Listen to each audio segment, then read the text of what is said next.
നാരായണം നമസ്കൃത്യ നരം ചൈവ നരോത്തമം ദേവീം സരസ്വതിം വ്യാസം തതോ ജയമുദിരയേ. ഹേ കൃഷ്ണ കരുണാ സിന്ധു ദീനബന്ധു ജഗത്പതേ ഗോപേശ ഗോപികാ കാന്ത രാധാകാന്ത നമോസ്തുതേ. തപ്തകാഞ്ചന ഗൗരാംഗീ രാധേ വൃന്ദാവനേശ്വരി വൃഷഭാനുസുതേ ദേവി പ്രണമാമി ഹരിപ്രിയേ. ജയ ശ്രീ കൃഷ്ണ ചൈതന്യ പ്രഭു നിത്യാനന്ദ ശ്രീ അദ്വൈത ഗദാധര ശ്രീവാസവി ഗൗരഭക്തവൃന്ദ. ഹരേ കൃഷ്ണ കൃഷ്ണ കൃഷ്ണ ഹരേ ഹരേ, ഹരേ രാമ രാമ രാമ ഹരേ ഹരേ. ഹരേ കൃഷ്ണ.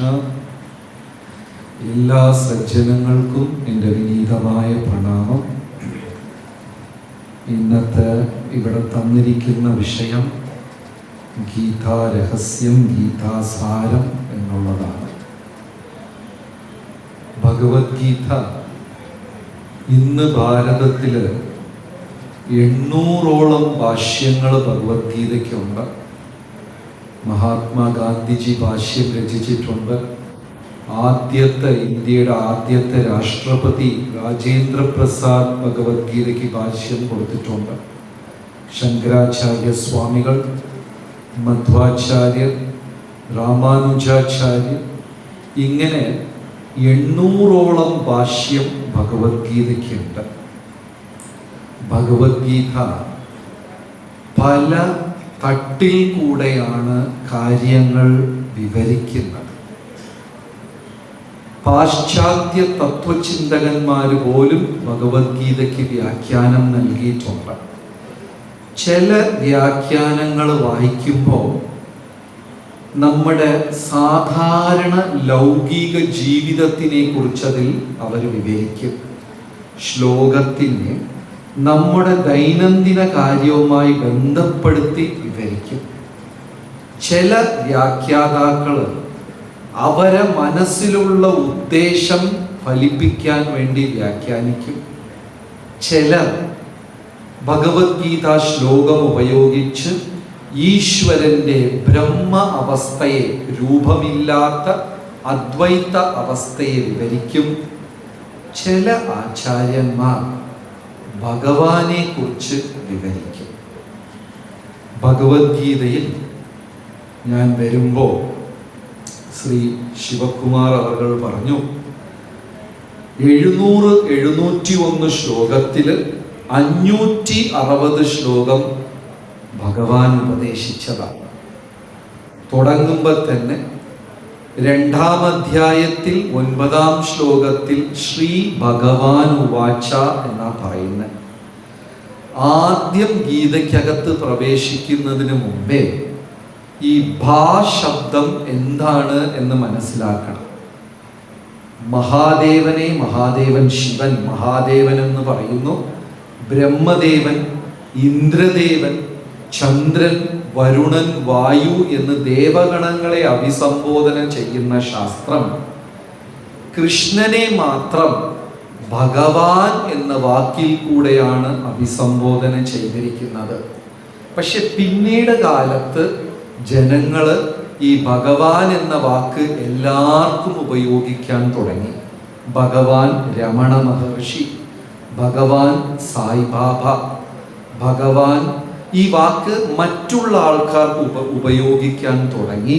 പക്ഷേ യഥാർത്ഥത്തിൽ ഭ എന്ന ശബ്ദം കൃഷ്ണന് വേണ്ടി മാത്രമുള്ളതാണ്.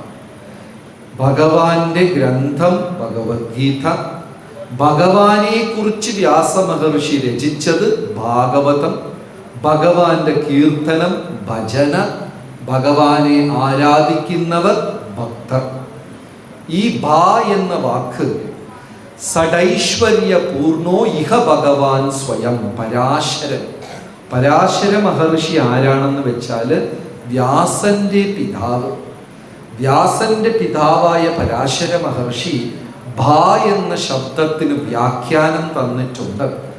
6 ഐശ്വര്യങ്ങൾ പൂർണ്ണമായി ആരിടത്തുണ്ടോ അദ്ദേഹമാണ് ഭഗവാൻ. അതുകൊണ്ട് ഭഗവാൻ എന്ന ശബ്ദം വേറെ ഏത് ദേവീ ദേവഗണങ്ങൾക്ക് ഉപയോഗിച്ചാലും, ഭഗവാൻ എന്ന ശബ്ദം മനുഷ്യർക്കോ മറ്റാർക്കും ഉപയോഗിച്ചാലും അത് ശരിയാവില്ല. അത് തീർച്ചയായിട്ടും തെറ്റാകും. ഭഗവാൻ ഇന്ദ്രൻ, ഭഗവാൻ ചന്ദ്രൻ, ഭഗവാൻ സായിബാബ, ഭഗവാൻ അല്ലെങ്കിൽ എന്താ പറയാ, കുബേര ഭജന, ഇന്ദ്രഭജന, ഇന്ദ്രന്റെ ഭക്തർ എന്ന് പറഞ്ഞാൽ അത് ഒരിക്കലും ശരിയാവില്ല.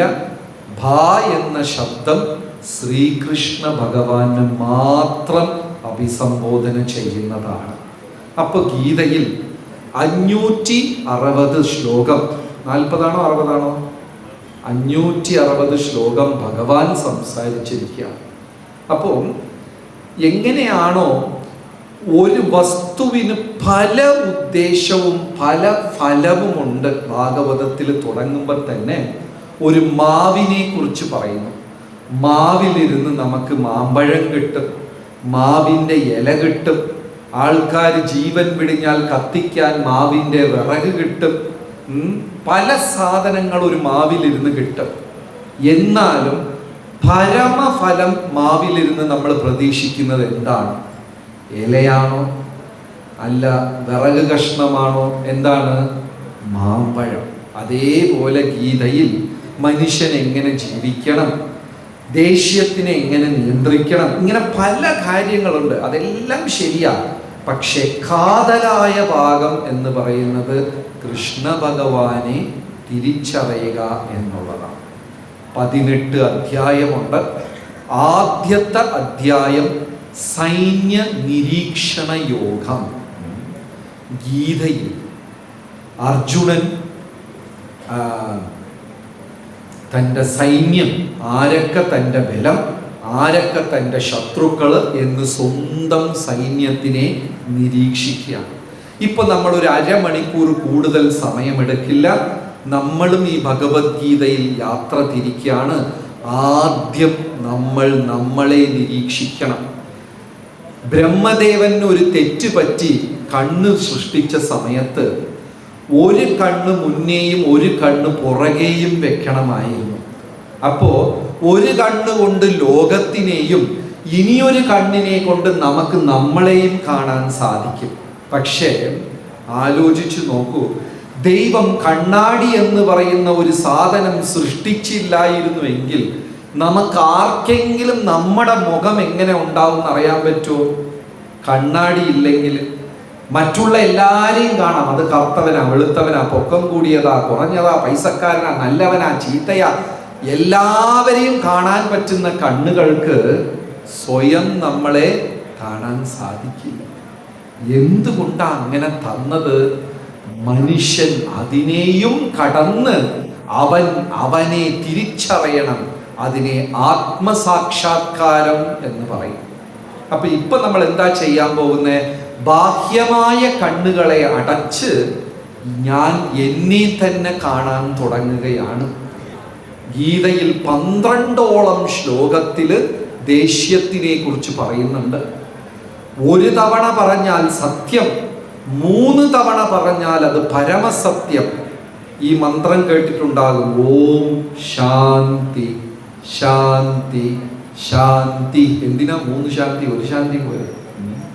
ഒരേ കാര്യം ആവർത്തിച്ച് പറഞ്ഞു കഴിഞ്ഞാൽ അത് പരമസത്യമാണ്.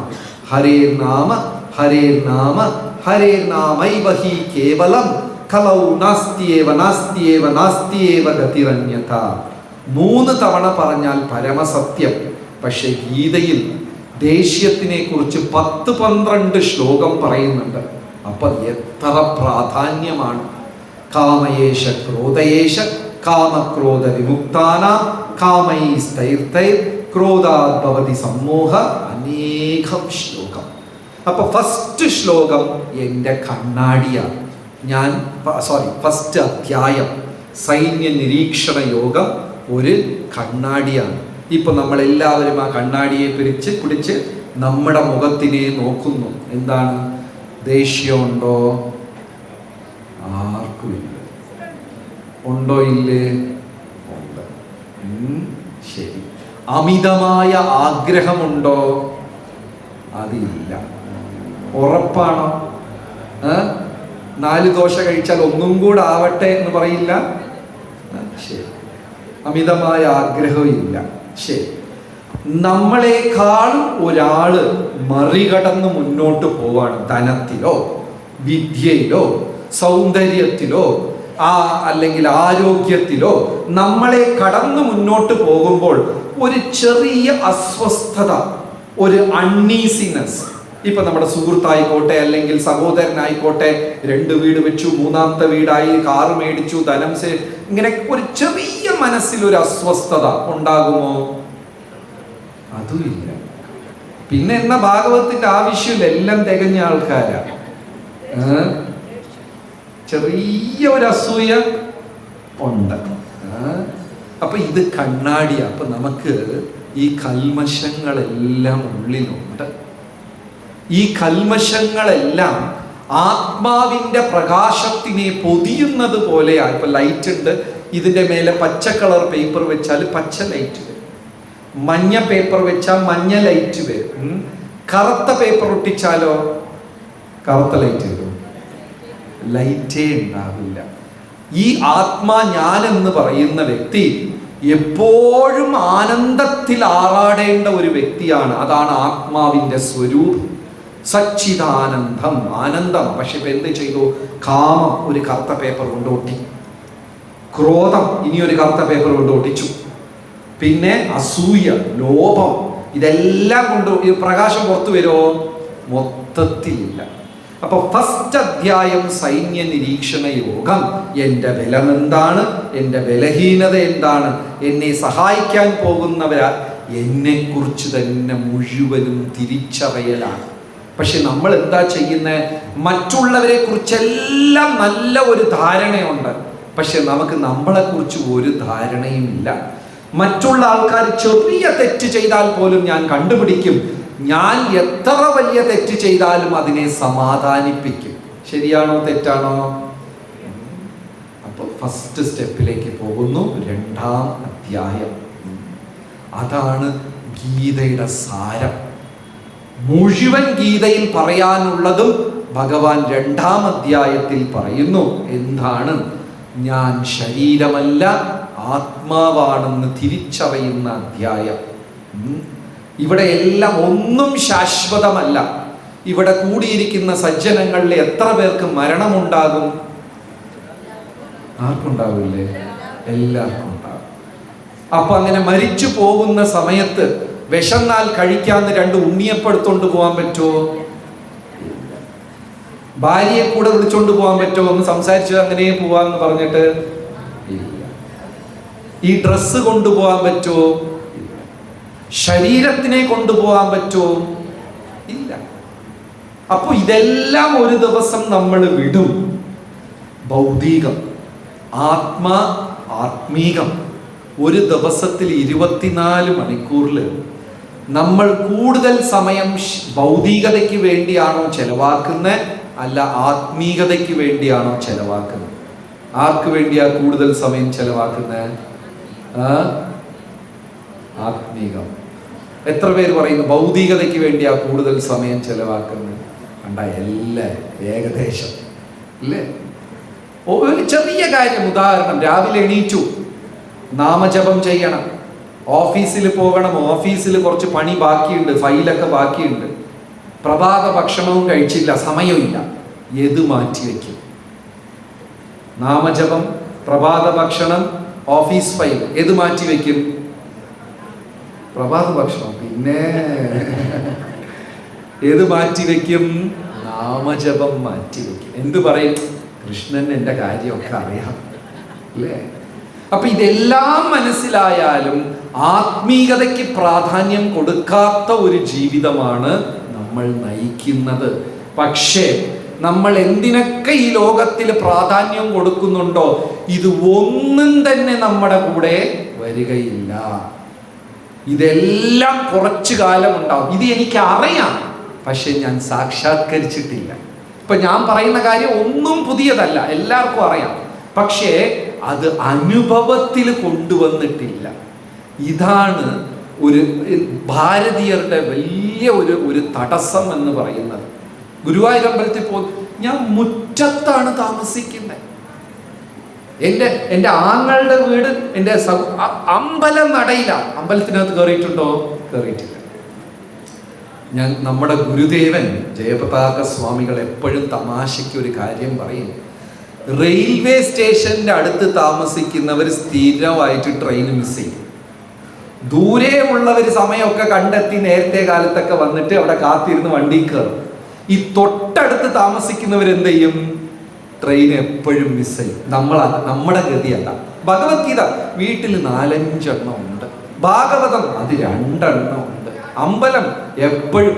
എനിക്കെന്തെങ്കിലും മാറ്റമുണ്ടോ? ഒന്നുമില്ല. പാവയ്ക്ക കാശിക്ക് പോയതുപോലെ ഗുണമുണ്ടോ?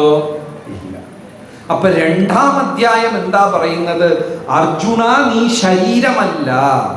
കുറച്ചു കാലം നീ ശരീരത്തിനകത്ത് വാടകയ്ക്ക് വന്ന് വസിക്കുന്നു. നീ വാടകയ്ക്ക് വസിച്ചിട്ട് ഇതിനെ ശാശ്വതം എന്ന് കരുതിക്കൊണ്ടിരിക്കുന്നു. ഒരുത്തൻ ജയിലിൽ കുടുങ്ങി, ഒരു ജയിൽ പുള്ളി. അയാൾ എന്ത് ചിന്തിക്കണം? എങ്ങനെ ജയിലിൽ ഇരുന്ന് പുറത്തു പോകണം, അതാണ് അയാളുടെ ചിന്ത. അങ്ങനെ ആവണം. പക്ഷെ അയാൾ എന്താ ചിന്തിക്കുക? എങ്ങനെയെങ്കിലും മുറിക്കൊന്ന് പെയിന്റ് ചെയ്യണം, വലയൊക്കെ അടിച്ച് പറ്റുമെങ്കിൽ ഒരു ഫാൻ, AC ഒക്കെ. ഈ ജയിൽ മുറിയെ സ്ഥിരമാക്കാനുള്ള പരിപാടിയാണ്. മണ്ടത്തരം.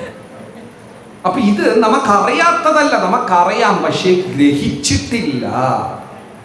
ഈ കാണുന്നത് ഒന്നും. അർജുന, നിനക്ക് 2 ശരീരമുണ്ട്. ഒരു സ്ഥൂല ശരീരം, ഇനിയൊന്ന് സൂക്ഷ്മ ശരീരം. സ്ഥൂല ശരീരം പഞ്ചഭൂതങ്ങൾ കൊണ്ട് നിർമ്മിതമായത്, സൂക്ഷ്മ ശരീരം മനസ്സ്, ബുദ്ധി, അഹങ്കാരം. ഇതെല്ലാം പറയുന്നത് എത്രാം അധ്യായത്തിലാണ്? 2-ാം. എല്ലാവരും പണ്ഡിതരായി കഴിഞ്ഞു. ആദ്യത്തെ അധ്യായം എന്താണ്? ഞാൻ എന്നെ തന്നെ, കണ്ണാടി, എന്നെ തന്നെ തിരിച്ചറിയുക. 2-ാം അധ്യായം എന്താണ്?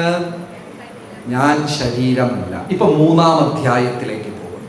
അവിടെ ഭഗവാൻ മനസ്സ്, ബുദ്ധി, അഹങ്കാരത്തിന്, നിന്റെ വലിയ ശത്രു അർജുന പുറത്തില്ല. നിന്റെ ശത്രു നീ തന്നെയാണ്, നിന്റെ മനസ്സാണ്. ഒരു ഉദാഹരണം പറയാം. തലേന്ന് രാത്രി നല്ല സന്തോഷത്തോട് നല്ലോണം സംസാരിച്ചു, അങ്ങോട്ടും ഇങ്ങോട്ടും സംസാരിച്ചു, കെട്ടിപ്പിടിച്ചു, കൈയൊക്കെ കൊടുത്തു, ഷേക്കാൻ, എല്ലാം ഒരുമിച്ച് അത്താഴവും കഴിച്ചു ഉറങ്ങാൻ പോയി. രാവിലെ എണീറ്റ ഉടനെ മനസ്സ് പറയാം, നീ ചിരിക്കല്ലേ. അയാൾ ചിരിച്ചാൽ നീ ചിരിച്ചാൽ മതി, അയാൾ വിഷയില, നീയായിട്ട് ഫസ്റ്റ് ചെയ്യല്ലേ. ഇങ്ങനത്തെ മനസ്സാർക്കെങ്കിലും ഉണ്ടോ? അങ്ങനെ തോന്നിയിട്ടേ ഇല്ല. അയ്യോ, ഞാൻ റോങ് ടോപ്പിക് എടുത്തെന്നാണ് തോന്നുന്നത്. മനസ്സെന്ത് പറയും? ചിരിക്കരുത്. അവര് ചിരിച്ചാൽ ചിരിച്ചാൽ മതി, അവര് നിന്നെ കണ്ടാ നീ കണ്ടാ മതി. അവർ എന്താ ഇതിന് കാരണം? ഒരു കാരണവുമില്ല. ഈ സാധനം ഉണ്ടല്ലോ, ഈ മനസ്സെന്ന് പറയുന്നത്, ഇതിനെ ഞാൻ എൻ്റെ സുഹൃത്താക്കി കഴിഞ്ഞാൽ എൻ്റെ ജീവിതം രക്ഷപ്പെടും. ഇതിനെ ഞാൻ ശത്രുവാക്കി കഴിഞ്ഞാൽ, ഗീതയിൽ ഒരു മനോഹരമായ ശ്ലോകം, ഉദ്ധരേത് ആത്മനാത്മാനാം ആത്മാനാം അവസാദയേ ആത്മൈവ ഹി ആത്മനോ ബന്ധുരാത്മാനാം റിപുരാത്മന. നീ മനസ്സിന് ബന്ധു ആക്കിയില്ലെങ്കിൽ തലതിരിഞ്ഞ് നിൽക്കും. റിപുരാത്മനഃ, നിന്നെ ചിരിക്കാൻ സമ്മതിക്കില്ല, നിന്നെ ഒന്നും ചെയ്യാൻ സമ്മതിക്കും. ഇത് ഭാഗവതത്തിലും ഉണ്ട്. മനയേവ മനുഷ്യാനാം കാരണം ബന്ധമോക്ഷ. മനസ്സാണ് നിന്റെ മിത്രവും, മനസ്സാണ്.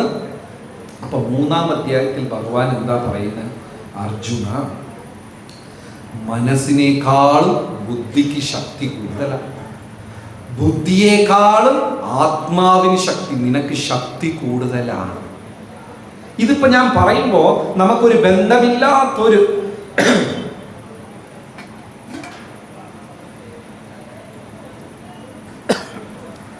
ഈ വിഷയം പറയുമ്പോൾ നമുക്ക് ബന്ധമില്ലാത്ത ഒരു കാര്യം പോലെ തോന്നും. പക്ഷെ ഇത് ഡെയിലി നമ്മുടെ ലൈഫിൽ ബന്ധമുള്ള ഒരു കാര്യമാണ്. ചില ദിവസം രാവിലെ എണീക്കുമ്പോൾ നമുക്ക് ഇന്നൊന്നും ചെയ്യാൻ മൂടില്ല. ജപിച്ചോ, ജപിക്കാൻ മൂടില്ല, കാര്യം ചെയ്തോ ചെയ്യാൻ ഒന്നിനൊരു മൂടില്ല. ഈ അനുഭവം എത്ര പേർക്കുണ്ട്? എല്ലാ കൈയും പൊങ്ങി വന്നു. എന്താണ് കാരണം? ഒരു കാരണവും ഇല്ല. ഇപ്പൊ എന്താ പറ്റിയത്? ഈ ശ്ലോകമാണ്, അതായത് ഗീതയെ പോലെ ഒരു മനഃശാസ്ത്രം ലോകത്തിലില്ല. അർജുന, മനസ്സിനേക്കാളും നീ ആത്മാ, നിനക്ക് ശക്തി കൂടുതലാണ്. പക്ഷെ ഇപ്പൊ എവിടെ എന്തായി പോയി? ആത്മാവ് ഉറങ്ങി, മനസ്സിന് ശക്തി കൂടുതൽ. എന്താ ചെയ്യാൻ തോന്നുന്നില്ല. അതെന്താ? അതിനൊരു മൂടില്ല. ആത്മാവിനേക്കാളും എന്തിന് ശക്തി കൂടി? മനസ്സിന് ശക്തി കൂടി. ഇങ്ങനെ ജീവിക്കുന്നവർ കുറച്ച് മാനസിക രോഗികളായി ഡിപ്രഷനിൽ അങ്ങോട്ട് താഴോട്ട് പോകും. എന്തുകൊണ്ടാ? അവൻ അറിഞ്ഞ് ആ വടിയ മനസ്സിന്റെ കൈ കൊടുത്തിരിക്കുകയാണ്, അത് നമ്മളെ തല്ലും. അപ്പൊ മനസ്സിന്റെ സൂത്രം, മനസ്സിന്റെ മരുന്ന് എന്താണ്? മന്ത്രം ജപിക്കും തോറും മനസ്സ് ശക്തിയാകുമ്പോൾ മനസ്സിന്റെ ചില ഗുണങ്ങളാണ് ഉന്മേഷം, ഉത്സാഹം, അതൊക്കെ വരും. അത് വരുമ്പോൾ ജീവിതം വളരെ സന്തോഷമായിരിക്കും. ഇപ്പൊ നിങ്ങളുടെ വീട്ടിലേക്ക് ഒരു അതിഥി വന്നു. അപ്പൊ അതിഥിക്ക് വന്നിട്ട് രാവിലെ പ്രഭാത ഭക്ഷണം കൊടുക്കാണ്. ഇഡ്ഡലിയാണ്. 2 മതിയോ? 3ാമത്തത് ഉണ്ടാക്കണം. പൊടി വെച്ച് അഡ്ജസ്റ്റ് ഇങ്ങനെയൊക്കെ ചോദിച്ചാൽ ആ ഗസ്റ്റ് അടുത്ത പ്രാവശ്യം നമ്മുടെ വീട്ടിൽ വരുമോ? വരില്ല. അപ്പൊ നാമജപം, ഭക്തിയുത സേവനം, ഈശ്വര സാക്ഷാത്കാരം അതുപോലെ ചെയ്തു കഴിഞ്ഞാൽ, ജപം ഹരേ കൃഷ്ണ രാം രാം, തീർന്നില്ലേ, എത്രയോ ഉണ്ടോ, ഇങ്ങനെയൊക്കെ ചെയ്യുമ്പോൾ അതിൻ്റെ രുചി നഷ്ടപ്പെടും, ഈശ്വര അനുഗ്രഹം അവർക്ക് നഷ്ടപ്പെടും. അപ്പൊ അവിടെ ഉത്സാഹം വേണം. ഉത്സാഹം വേണമെങ്കിൽ മനസ്സിനെ മിത്രമാക്കണം. ഈ കൂലിക്കാരൊക്കെ കണ്ടിട്ടില്ലേ, ലോറിയിലൊക്കെ ഈ CITUക്കാർ സാധനമൊക്കെ എടുക്കുന്നത്, 2 പേരായിരിക്കും കഷ്ടപ്പെട്ട് തൂക്കണം. ബാക്കിൽ 10 പേരുണ്ടാവും. വിടല്ലേ, അങ്ങോട്ട് പിടി, ഇങ്ങോട്ട് പിടി. അത് വെറും വാചകം മാത്രമേ ഉള്ളൂ. നമ്മൾ വിചാരിക്കും ഇത് കേട്ടോണ്ടിരിക്കുമ്പോൾ നമുക്കും പോയി കൈ വെച്ച് അങ്ങനെയൊക്കെ തോന്നും. ഒന്നുമില്ല, വെറുതെ ആൾക്കാരെ ഉത്സാഹപ്പെടുത്തുക. ഇത് ജീവിതത്തിന് വളരെ അത്യാവശ്യമാണ്. ദിവസവും രാവിലെ എണീക്കുമ്പോൾ മനസ്സ് ഉത്സാഹത്തോടുണ്ടെങ്കിൽ ആ ദിവസം മുഴുവനും പ്രകാശമായിരിക്കും, ആനന്ദകരമായിരിക്കും. നമ്മൾ നേരിടുന്ന പ്രശ്നങ്ങളെല്ലാം നിസ്സാരമായി ഇല്ലാണ്ടാകും. പക്ഷെ ആ ഉത്സാഹം ഇല്ലെങ്കിൽ പോയി. എന്തുകൊണ്ടാ? ആത്മാവ് മനസ്സിനെ മനസ്സിലാക്കി, മനസ്സിനെ നിയന്ത്രിച്ച് അതിനെ ഉത്സാഹത്തോട് മെയിൻറ്റെയിൻ ചെയ്യണം. രാമായണത്തിൽ അതിന് ഉദാഹരണം അങ്കദൻ, അതായത് ഈ രാവണനെ തോൽപ്പിക്കാൻ പോയ സൈന്യത്തിൽ ഏറ്റവും പ്രായം കുറഞ്ഞ ആള് ആരായിരുന്നു? അങ്കദനായിരുന്നു. അങ്കദൻ ആരാ? ബാലിയുടെ മകൻ. എന്നും രാവിലെ ശ്രീരാമചന്ദ്രമൂർത്തി ഒരു പൊതുയോഗം കൂട്ടും.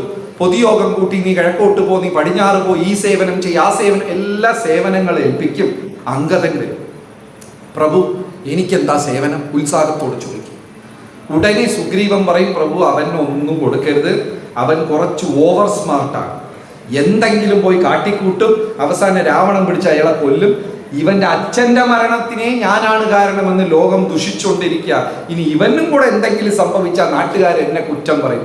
അങ്കദന് വളരെ സങ്കടം തോന്നും. പക്ഷെ എന്നാലും അങ്കദൻ വിടില്ല. അടുത്ത ദിവസം പോയി ഞാൻ ചെയ്യാം. ഉടനെ സുഗ്രീവൻ പറയും വേണ്ട, വിടില്ല. എന്നും പൊതുയോഗത്തിൽ കയ്യിൽ തൂക്കിയിട്ട് വരും, ഞാൻ ചെയ്യാം. അവസാനം ശ്രീരാമൻ പറഞ്ഞു, ശരി, നീ ലങ്കയിൽ പോയി രാവണന് അവസാനത്തെ സന്ദേശം കൊടുക്കുക. എന്താ സന്ദേശം? ഇപ്പോഴും താമസിച്ചില്ല, സീതാദേവിയെ തിരികെ കൊടുത്ത് മാപ്പ് ചോദിച്ചു കഴിഞ്ഞാൽ വിട്ടേക്കാം. ഇത് കൊടുക്കാനായിട്ട് അങ്കദനെ പറഞ്ഞു വിട്ടു. അങ്കദൻ നേരെ രാവണന്റെ കൊട്ടാരത്തിൽ പോയി സ്ക്രീനിൽ കർട്ടനിലൊക്കെ പിടിച്ച് തൂങ്ങി ചാടി രാവണന്റെ മുമ്പേ. രാവണൻ അങ്ങ് ഭീമാകാരമായ ഒരു രൂപം, അങ്കദൻ കൊതുപോലെ ഇരിക്കുന്നു.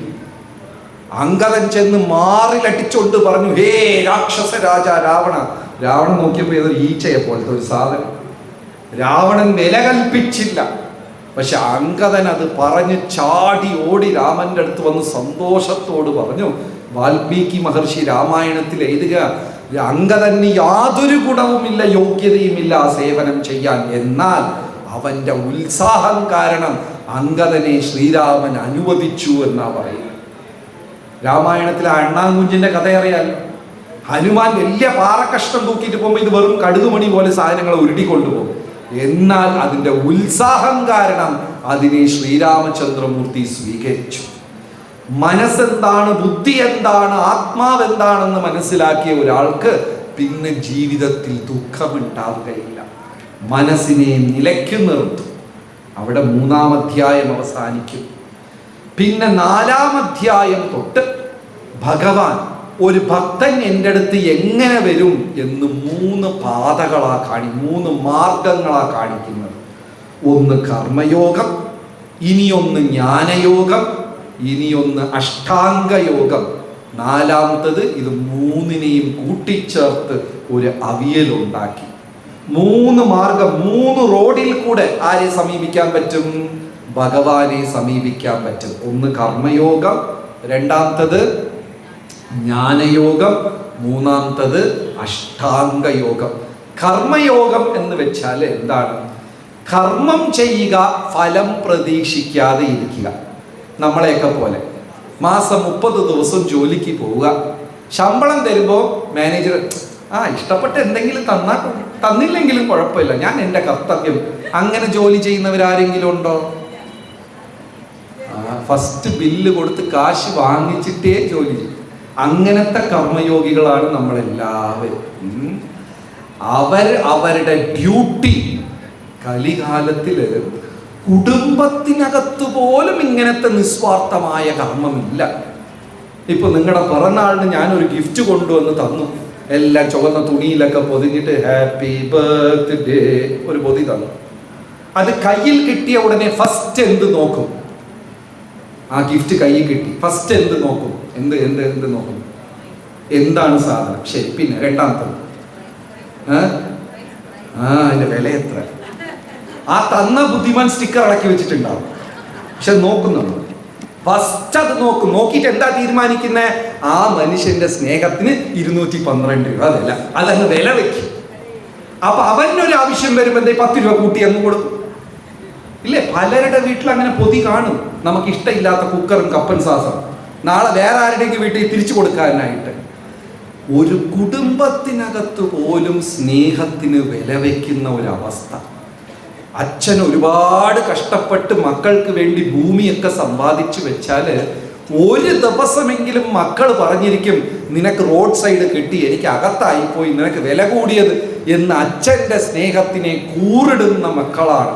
ശരിയാണോ തെറ്റാണോ? ഭഗവാൻ പറയുന്നു, ആ അവസ്ഥയിൽ നിന്ന് ഉയർന്ന് ഫലം പ്രതീക്ഷിക്കാതെ അവരവരുടെ കർത്തവ്യം ചെയ്യുക. എൻ്റെ കുടുംബത്തിനെ സംരക്ഷിക്കേണ്ടത് എൻ്റെ കർത്തവ്യം. അവർ എന്ത് തിരിച്ചു തരുമെന്നല്ല. ഞാൻ ഭക്തിയിലേക്ക് പോകേണ്ടത് എൻ്റെ കർത്തവ്യം. ഞാൻ എൻ്റെ റോൾ, ഞാനൊരു അധ്യാപകനാ, ചിലർ വിദ്യാർത്ഥികളാ, ചിലർ ഡോക്ടറാണ്, ചിലർ നേതാക്കൻ, ചിലർ ഗൃഹനാഥനാണ്. എൻ്റെ കർത്തവ്യം കൃത്യമായി ചെയ്യുക. ഇങ്ങോട്ട് എന്ത് കിട്ടും എന്ന് പ്രതീക്ഷിക്കാതെ. ആ പ്രസിദ്ധമായ ശ്ലോകം ഉണ്ടല്ലോ, എന്താണ്? കർമ്മണ്യേവാധികാരസ്ഥേ മാ ഫലേഷു കദാചന. ഫലം പ്രതീക്ഷിക്കരുത്. അങ്ങനെ കർമ്മം ചെയ്യുമ്പോൾ ഈ കർമ്മബന്ധനത്തിലിരുന്ന് മേലെ വരാൻ സാധിക്കും. എത്ര പേർക്ക് ഇത് സാധിക്കും? ഈ മാസം തൊട്ട് ജോലിക്ക് പോയിട്ട് ശമ്പളം വേണ്ട, എനിക്ക് വേണ്ട, അതായിരിക്കും പാവപ്പെട്ടവർക്ക് കൊടുത്തോളൂ, എനിക്ക് വേണ്ട, എനിക്ക് 2 ഇഡ്ഡലി മാത്രം. എത്ര പേർക്ക് പറ്റും? ആർക്കും പറ്റും. ഉടനെ അർജുനൻ പറഞ്ഞു, കൃഷ്ണ ഇത് കുറച്ച് ബുദ്ധിമുട്ടാണ്, എനിക്ക് ഇത് വേണ്ട, അടുത്ത ഒരു പാത്വേ ഇത് വേണ്ട, ഇത് ഞാൻ ഉപേക്ഷിച്ചു, ഈ റോഡ് അങ്ങ് ഉപേക്ഷിച്ചു. ഏത് റോഡ്? കർമ്മയോ, എന്നെ കൊണ്ട് പറ്റൂല, എനിക്ക് വേറെ. അപ്പൊ ഭഗവാൻ പറഞ്ഞു ജ്ഞാനയോഗം.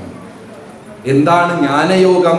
ഈ പ്രപഞ്ചത്തിൽ ചലിക്കുന്നതും ചലിക്കാത്തതും സർവ്വതും ഈശ്വരന്റെ കൽപ്പനയില്ലാതെ ഒരു പുല്ലുപോലും അനങ്ങത്തില്ല. ബഹൂനാം ജന്മനാം അന്തേ ജ്ഞാനവാൻ മാം പ്രപദ്യതേ വാസുദേവം സർവം മിതി സ മഹാത്മാ സുദുർലഭ.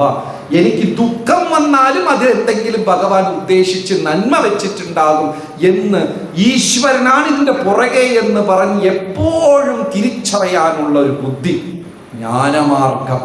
അതിനൊരു പ്രസിദ്ധമായ ഉദാഹരണം, ഒരു രാജാവിന് ഒരു മന്ത്രി ഉണ്ടായിരുന്നു.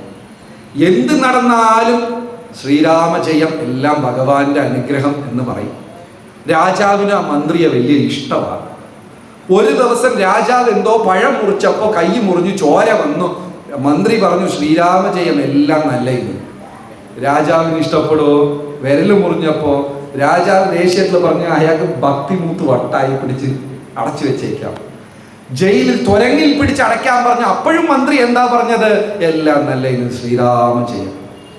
രാജാവ് വിചാരിച്ചു ഇത് ഫുൾ വട്ടായി. അത് കഴിഞ്ഞ് രാജാവ് വേട്ടയ്ക്ക് പോയ വഴിക്ക് വഴി തെറ്റി കാട്ടിനകത്തായി പോയി.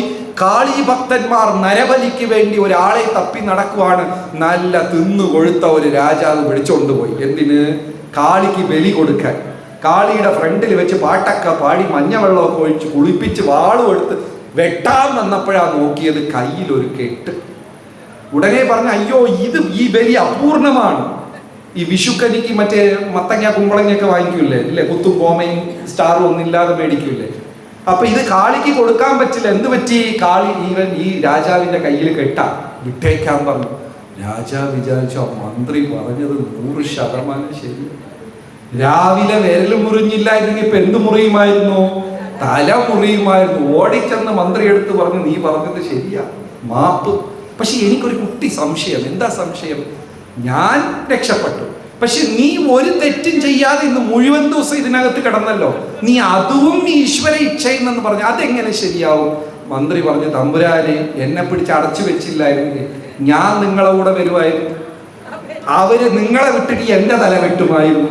അപ്പൊ അങ്ങനെ നോക്കിയാലും ഇത് തമാശ രൂപത്തിൽ പറഞ്ഞാലും നമ്മളെ ലൈഫിൽ അത് സാക്ഷാത്കരിക്കുന്ന ഒരു വ്യക്തിയാണ് ജ്ഞാനയോഗി.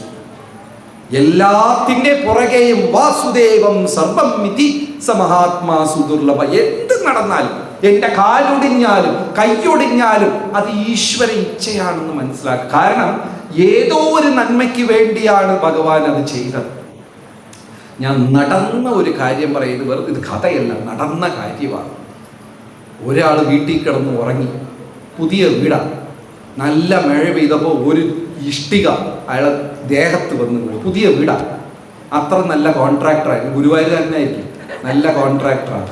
ഒരു കല്ല് വന്ന് അയാളുടെ പുറത്ത് വീണു. നല്ല കയ്യിൽ മുറിവൊക്കെ ഉണ്ടായി. അയാൾക്ക് ഭയങ്കര ദേഷ്യം. നാളെ പുലർച്ചയ്ക്ക് ഞാൻ അവനെ പോയി അടി ഉണ്ടാക്കി, കൈ മുറിഞ്ഞ് ചോര വരിക.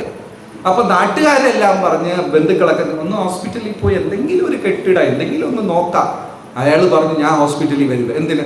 ഇനി അവിടെ പോയ ഹാർട്ട് അറ്റാക്ക് വരുന്ന പോലെ അവരൊരു ബില്ല് തരും, ഞാൻ വരില്ല. പിന്നെ ആരോ ബന്ധുക്കളൊക്കെ പിടിച്ച് നിർബന്ധിച്ച് വിളിച്ചുകൊണ്ട് പോയി ഹോസ്പിറ്റലിൽ കൊണ്ടുപോയി ചികിത്സിച്ചു. വിചാരിച്ച പോലെ വലിയൊരു ബില്ല് വന്നു. അയാൾ ഉടനെ ദേഷ്യപ്പെട്ടു. ഞാൻ അപ്പോഴേ പറഞ്ഞില്ല വരില്ല, കണ്ടില്ലേ, ഈ പൈസക്ക് ഇനി ആരടയ്ക്കാൻ പോകണം? ഞാൻ അടയ്ക്കില്ല, നിങ്ങളൊക്കെ അടയ്ക്കും. അപ്പൊ ബന്ധുക്കൾ പറഞ്ഞു നീ ഹോസ്പിറ്റലിൽ വന്നത് നന്നായി. എന്തുകൊണ്ടാ? മഴ നിന്നില്ല, മുഴുവൻ ചുമര് ഇടിഞ്ഞു വീണു. നീ വീട്ടിൽ കിടന്ന് ഉറങ്ങിയിരുന്നെങ്കിൽ എന്ത് സംഭവിക്കും? ഇല്ലേ? ആക്ച്വലി നമുക്ക് അറിയുന്നില്ല. ശരിക്കും ദൈവത്തിനെ ശരണം പ്രാപിച്ച ഒരു വ്യക്തിയുടെ ജീവിതം സുഖ ദുഃഖം ലാഭനഷ്ടം ജയം പരാജയമാണ്. പെണ്ണ് കറുപ്പ് വെളുപ്പ് രാത്രി പകൽ ദ്വന്ദ്വങ്ങൾ മാറി വന്നുകൊണ്ടേയിരിക്കും. പക്ഷേ ഈശ്വര ഭക്തന് അറിയാം ദോഷം വന്നാലും അത് നല്ലതിന് വേണ്ടിയാണ്. ബഹൂനാം ജന്മനാം അന്തേ ജ്ഞാനവാൻ മാം പ്രപദ്യന്തേ വാസുദേവം സർവം ഇതി. എല്ലാത്തിന്റെ പുറകെയും ആരാണ്? വാസുദേവനാണ്. അർജുനൻ പറഞ്ഞു ഇത് കൊള്ളാം ഈ മാർഗം. എന്ന വേറെ ഓപ്ഷൻ എന്തെങ്കിലും ഉണ്ടോ? അർജുനൻ ചോദിച്ചു. ഇത് ഓക്കെ. ആദ്യം കർമ്മയോഗം പറഞ്ഞപ്പോൾ പറ്റൂലെന്ന് പറഞ്ഞു. ജ്ഞാനയോഗം പറഞ്ഞപ്പോ എന്താ പറഞ്ഞത്? ഓക്കെ, പക്ഷെ വേറെ എന്തെങ്കിലും ഓപ്ഷൻ ഉണ്ടോ? ഉടനെ ഭഗവാൻ അഷ്ടാംഗ യോഗം. എന്താണ്? നാസാഗ്രേ, വീടും കാടും കൂടും എല്ലാം ഉപേക്ഷിച്ച് ചെന്ന് കാട്ടിയിരിക്കുക. കണ്ണ് മുഴുവനും തുറക്കാനും പാടില്ല, പകുതി തുറക്കാനും പാടില്ല. ശ്വാസം വേഗത്തിൽ വിടാനും പാടില്ല, പതുക്കെ വിടാനും പറ്റില്ല. കണ്ണ് കാഴ്ച മുഴുവനും മൂക്കിന്റെ അറ്റത്തായിരിക്കണം. നട്ടല് നിവർന്നിരിക്കണം. വേറെ ഒന്നും അനങ്ങാൻ പാടില്ല. ഭക്ഷണത്തിനെ കുറിച്ച് ചിന്തിക്കാനേ പാടില്ല. അങ്ങനെ ഹൃദയത്തിലുള്ള പരമാത്മാവിനെ ധ്യാനിക്കണം. നമ്മളൊക്കെ ഏകാദശി വ്രതം എടുക്കും. 15 ദിവസം ഒരിക്കലും ധാന്യം കഴിക്കാൻ പാടില്ല. രാവിലെ 5 മണിക്കേ ഇഡലിയെ കുറിച്ചുള്ള ചിന്തയായിരിക്കും. എന്ന് ഉപവസിക്കണമെന്ന് വിചാരിക്കും, അന്ന് വിശപ്പ് കൂടുതലായിരിക്കും. ഇല്ലേ?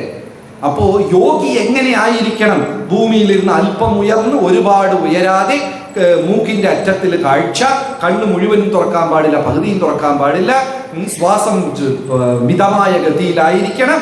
യോഗിനാമപി സർവേഷാം മദ്ഗതേരന്തരാത്മന ശ്രദ്ധാവാൻ ഭജതേ യോഗി. ഇങ്ങനെ അർജുനൻ പറഞ്ഞു, ഇത് ഒട്ടും പറ്റില്ല, ഇത് ഭയങ്കര പാടാണ്. എത്ര പേർക്ക് അങ്ങനെ ഇരിക്കാൻ പറ്റും? 10 മിനിറ്റ് ഇരിക്കാൻ പറ്റുമോ? പറ്റും? ഞാൻ ഇരുന്നാ ഉറങ്ങിപ്പോ. നമുക്ക് വലിയ ബുദ്ധിമുട്ടാണ്. എന്തെങ്കിലും ചിന്തിക്കാൻ പാടില്ലെന്ന് വിചാരിച്ചിരുന്ന അപ്പോഴായിരിക്കും ആ ചിന്ത വരുന്നത്. ഈ മറ്റേ കഷണ്ടിക്ക് കുരങ്ങനെ, അങ്ങനെ ഒരു കഥ കേട്ടിട്ടില്ലേ? കഷണ്ടിക്ക് വൈദ്യം മരുന്ന് കൊടുത്തു. എന്ത് മരുന്ന് കൊടുത്തോ? ഒരു സാധനം കൊടുത്തു. കുടിക്കുമ്പോ കരിങ്കുരങ്ങനെ ചിന്തിക്കാൻ പാടില്ല. അപ്പൊ ഇയാൾ എന്നും മരുന്ന് കുടിക്കുമ്പോ എന്ത് ചിന്തിക്കും? കരിങ്കുരങ്ങ്. എന്ത് ചിന്തിക്കരുതെന്ന് പറയും, മനസ്സ് അതേ ചിന്തിക്കുള്ളൂ. അർജുനൻ പറഞ്ഞു, ഇത് വലിയ ബുദ്ധിമുട്ടാണ്. ഇന്ന് ആദ്യം തൊട്ട് നോക്കാം. സൈന്യ നിരീക്ഷണം എന്താണ്? നമ്മളെ കാണുന്ന കണ്ണാടി. 2-ാം അധ്യായം ശരീരം, ആത്മാവ്. 3-ാം അധ്യായത്തില് മനസ്സ് കാളും ശക്തി കൂടിയതാണ്. പിന്നെ അടുത്ത് വരുന്ന അധ്യായങ്ങൾ 3 മാർഗം. ആദ്യം കർമ്മയോഗം, അർജുനൻ പറ്റില്ലെന്ന് പറഞ്ഞു. ജ്ഞാനയോഗം, ഓക്കെ, വേറെ ചോയ്സ് ചോദിച്ചു. അഷ്ടാംഗയോഗം ഒട്ടും പറ്റില്ലെന്ന്. എന്തെങ്കിലും ഈസി ആയിട്ട് എന്തെങ്കിലും ഉണ്ടോ എന്ന് ചോദിച്ചപ്പോൾ 9-ാം അധ്യായത്തിൽ ഭഗവാൻ പറഞ്ഞു, ഇത് 3 മിക്സ് ചെയ്ത് ഞാൻ ഒന്ന് തരാം. ഇത് 3-നെയും മിക്സ് ചെയ്ത് ഏത് വ്യക്തിക്കും അപിചേത്സു ദുരാചാരോ ഭജന്തേ മാം അനന്യവത് സാധുരേവ സമന്തവ്യഃ. അതായത് ഒരു ദുരാചാരി, പാപി, നീചൻ, വേണ്ടാത്ത തെറ്റുകളൊക്കെ ചെയ്തവന് പോലും ഇത് പരിശീലിക്കാൻ പറ്റും. ക്രമേണ അത് സാധ്യമാണ്. അല്പം പരിശീലിച്ചാൽ ആ ഒരു അവസ്ഥയിൽ എത്താൻ സാധിക്കും എന്ന് പറഞ്ഞ് ഭഗവാൻ ഏറ്റവും വലിയ രഹസ്യം എന്ന് പറഞ്ഞത് 9-ാം അധ്യായത്തില് മന്മനാഭവ മദ്ഭക്തഃ മദ്യാജി മാം നമസ്കുരു. ആർക്ക് വേണമെങ്കിൽ പറ്റും. ഇപ്പൊ ഇരുന്ന സ്ഥലത്ത് എണീറ്റ് ഒരു നമസ്കാരം ഭഗവാൻ ചെയ്യാൻ എന്തെങ്കിലും ബുദ്ധിമുട്ടുണ്ടോ? അതിന് തലകുത്തനെ വല്ലം നിൽക്കണോ? എല്ലാവർക്കും സാധിക്കും, ഇല്ലേ? ശരി, ഒരു പൂവെടുത്തിട്ട് അവിടെ പാദത്തിലിടാൻ ആർക്കെങ്കിലും എന്തെങ്കിലും ബുദ്ധിമുട്ടുണ്ടോ? ഇല്ല. ഒരു തവണ ഹരേ കൃഷ്ണ കൃഷ്ണ കൃഷ്ണ ഹരേ ഹരേ ഹരേ രാമ രാമ രാമ ഹരേ ഹരേ ബുദ്ധിമുട്ടുണ്ടോ? ഇല്ല. മനസ്സിൽ കൃഷ്ണ എന്ന് വിചാരിക്കാൻ ബുദ്ധിമുട്ടുണ്ടോ? ഇല്ല. ഏത് പാപിക്കും നീചനും സാധാരണക്കാർ എല്ലാവർക്കും ചെയ്യാൻ സാധിക്കുന്നത് ഭക്തിമാർഗം എന്ന് പറഞ്ഞ് ഭഗവാൻ 9-10-9-ാം അധ്യായത്തിൽ ഈ 3 യോഗത്തിനെയും കൂട്ടിച്ചേർത്ത് ഒരു എളുപ്പമായ ഒരു വഴി അർജുനൻ കൊടുത്തു. അർജുനന്റെ അടുത്ത് ചോദിച്ചു, ഇത് പറ്റോ? ഇത് പറ്റും, ഇത് ഏത് മടിയനും സാധിക്കും. അപ്പൊ അത് കഴിഞ്ഞ് 10-ാം അധ്യായത്തില് കൃഷ്ണൻ താൻ ആരാണ് എന്ന് വിശദീകരിക്കുകയും 11-ാം അധ്യായത്തിൽ തൻ്റെ വിശ്വരൂപം കാണിക്കുകയും ചെയ്തു. അപ്പൊ ഈ ഭഗവത്ഗീത യഥാർത്ഥത്തിൽ ഒരു യാത്രയാണ്. ഭൗതിക ലോകത്തിന്റെ ആഴത്തിൽ മുഴുകിക്കിടക്കുന്ന, കാണാതെ ഇരിക്കുന്ന ഒരു ജീവാത്മാവിനെ ഭഗവാന്റെ തൃപ്പാദങ്ങളിലേക്ക് കൊണ്ടുപോകുന്ന യാത്ര. അത് അവസാനിക്കുന്നത് ഗീതയുടെ ചരമശ്ലോകം അല്ലെങ്കിൽ ശരണാഗതി ശ്ലോകം. ഭഗവത്ഗീത മുഴുവനും പഠിക്കാൻ സാധിച്ചില്ലെങ്കിലും 18-ാം അധ്യായം 66-ാമത്തെ ശ്ലോകം, സർവധർമാൻ പരിത്യജ്യ മാം ഏകം ശരണം വ്രജ അഹം ത്വാം സർവപാപേഭ്യോ മോക്ഷയിഷ്യാമി മാസു. ഇതിൽ ഒരു ചെറിയ കാര്യമുണ്ട്. ഭഗവാൻ എന്താ പറയുന്നത്?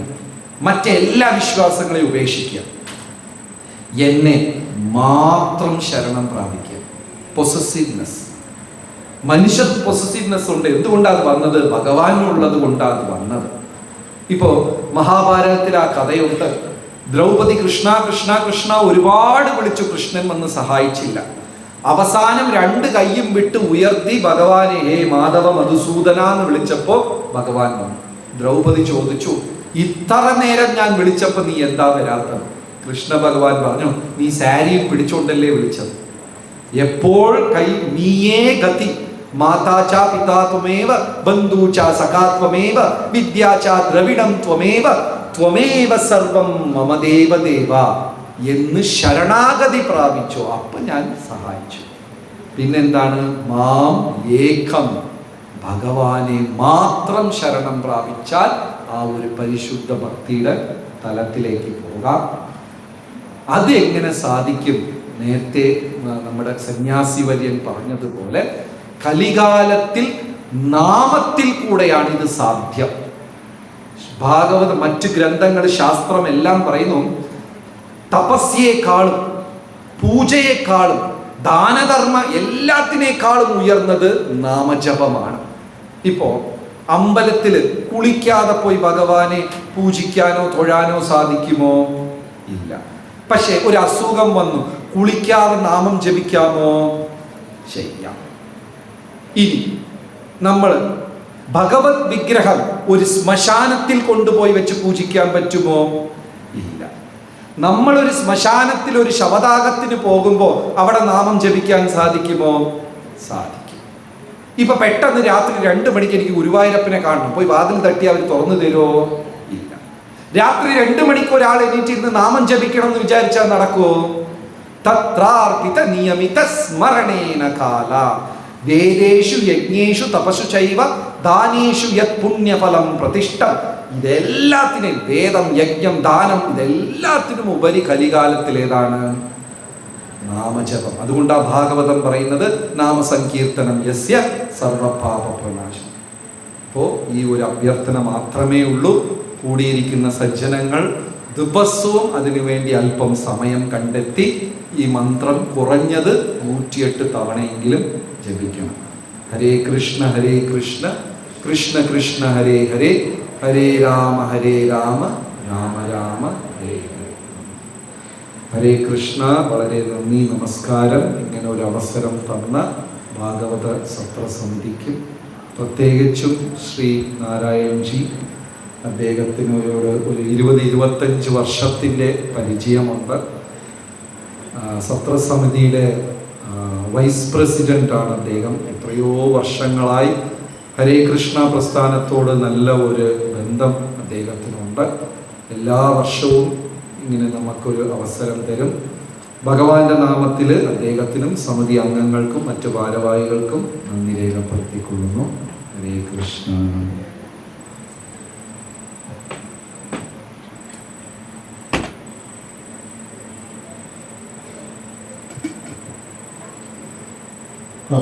അഖില ഭാരത ശ്രീമദ് ഭാഗവത സത്രത്തിൻ്റെ 6ാം ദിവസമായി ഇന്ന് ശ്രീകൃഷ്ണ നാമസങ്കീർത്തനത്തിനാലും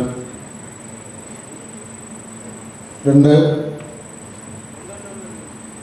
മഹാവ്യക്തിത്വങ്ങൾ ഈ സത്രവേദിയിൽ നമുക്ക് അനുഗ്രഹ പ്രഭാഷണം നടത്തി ധന്യമാക്കിയിരിക്കുന്ന ആ അവസരത്തിലും ഇതിൽ പങ്കെടുത്ത എല്ലാവരും ഭക്തജനങ്ങളും സത്രസമിതിയൊക്കെ അനുഗ്രഹീതരായിരിക്കുകയാണ്.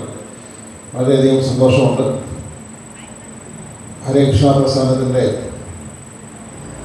എല്ലാ സഹായ സഹകരണങ്ങളും എല്ലാ വർഷവും സമിതിക്ക് സത്രം നടക്കുന്ന സമയത്ത് സാന്നിധ്യത്താലും അല്ലാതെയൊക്കെ ലഭിക്കാറുണ്ട്. അത് സത്രസമിതി വളരെ നന്ദിപൂർവ്വം സ്മരിക്കുന്നു. ഇന്ന് ഇവിടെ സാന്നിധ്യത്തിൽ നിന്ന് അനുഗ്രഹിച്ച കേരളത്തിൻ്റെയും തമിഴ്നാടിൻ്റെയും ചുമതലയുള്ള സ്വാമി ഭക്തി വേദാന്ത പ്രഭുസ്വാമിക്കും കേരളത്തിൻ്റെ ചുമതലയുള്ള ഡോക്ടർ ജയപ്രസാദ് പ്രഭു അവർക്കും സത്രസമിതിയുടെയും ഭക്തജനങ്ങളുടെയും അഗീതമായ നന്ദി രേഖപ്പെടുത്തുന്നു. ഇത്രയും അധികം സമയം നമ്മളെ ശ്രീകൃഷ്ണ കഥകളും നാമസങ്കീർത്തനത്തിലും ഒക്കെ നമ്മളെ അനുഗ്രഹിച്ച 2 മഹാത്മാക്കൾക്ക് ഒന്നുകൂടി സത്രസമിതിയിലെയും എല്ലാ ഭക്തജനങ്ങളുടെയും സാഷ്ടാംഗ പ്രണാമം.